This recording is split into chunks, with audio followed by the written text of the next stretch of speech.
El Senado mexicano, ya le comentaba, emitió el día de ayer un posicionamiento para pedir al Ejecutivo la suspensión de la colaboración de México con Estados Unidos en temas como seguridad y migración. Más temprano conversamos con la senadora Laura Rojas, presidenta de la Comisión de Relaciones Exteriores del Senado, sobre el alcance de la petición al Ejecutivo, aunque ya vimos la reacción del presidente Enrique Peña Nieto esta tarde. Vamos a escuchar a la senadora Laura Rojas.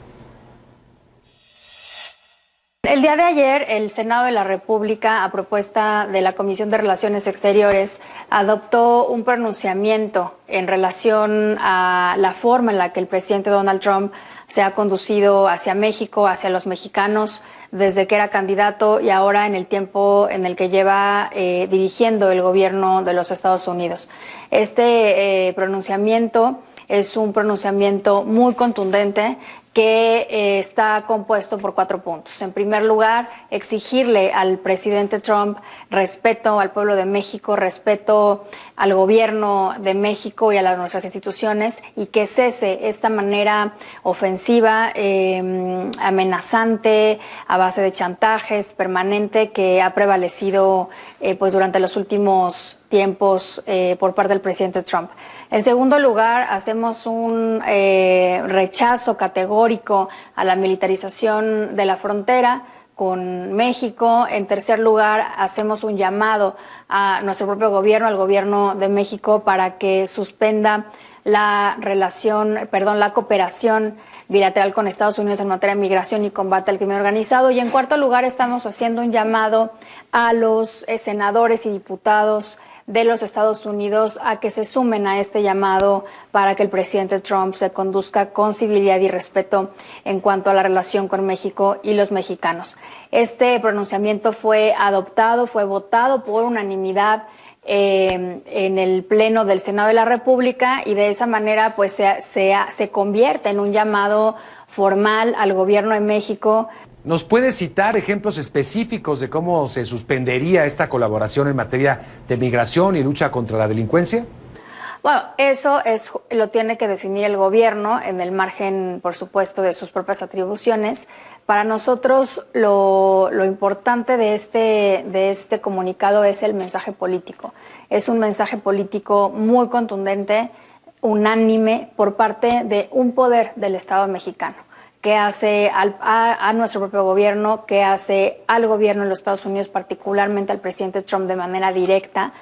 y también un llamado a nuestros homólogos, el poder legislativo en los Estados Unidos, para que fijen una posición sobre la forma en la que quieren que su presidente se relacione con México y con los mexicanos.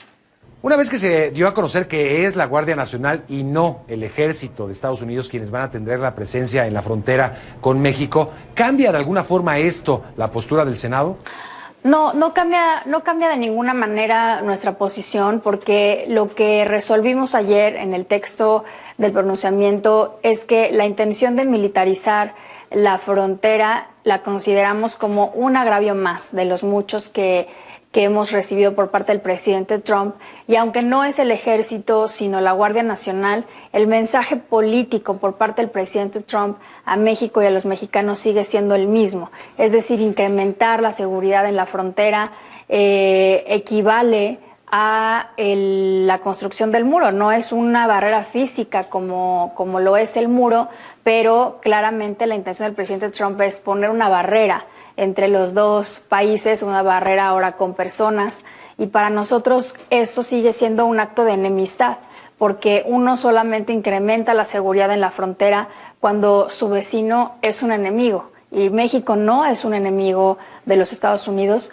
Hemos sido aliados y socios estratégicos durante muchos años, y de esa relación de cooperación, de la relación bilateral entre México y Estados Unidos, nos hemos visto beneficiados ambos pueblos. Ese también ha sido una de las mentiras permanentes del presidente Trump, que estamos pidiendo que cese, que es falso que solamente México se ha visto beneficiado de la relación bilateral, cuando solamente, por poner un ejemplo, el Tratado de Libre Comercio con América del Norte genera 5 millones de empleos en los Estados Unidos. Y ni qué decir de la cooperación en muchos temas no solamente en materia migratoria, en materia de combate al crimen organizado, sino también en materia de desarrollo, y durante mucho tiempo fuimos aliados también en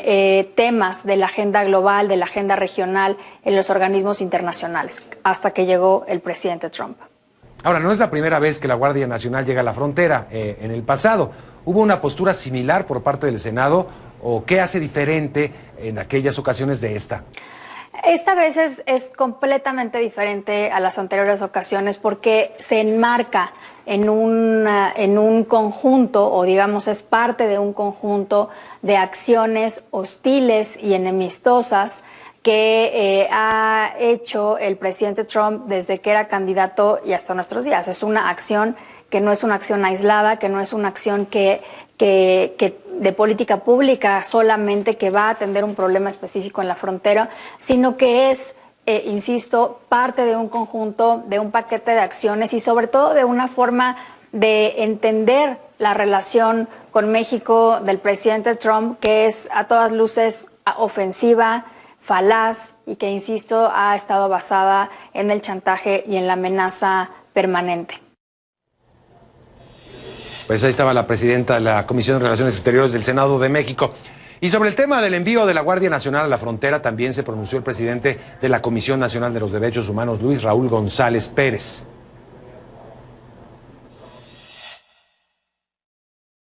Le pone un ingrediente más a esa política xenofóbica, racista, y como dije yo, cuyo sustrato es un discurso de odio para quienes no piensan como él, para quienes son diferentes. No entiende ni siquiera el origen, el presidente Trump, de los propios Estados Unidos, que nacieron de la migración, ¿sí? Y creo que el mensaje es de intimidación. Nosotros tenemos que tener un papel de dignidad hacia la persona, pero de una dignidad institucional, de respetar precisamente también los derechos.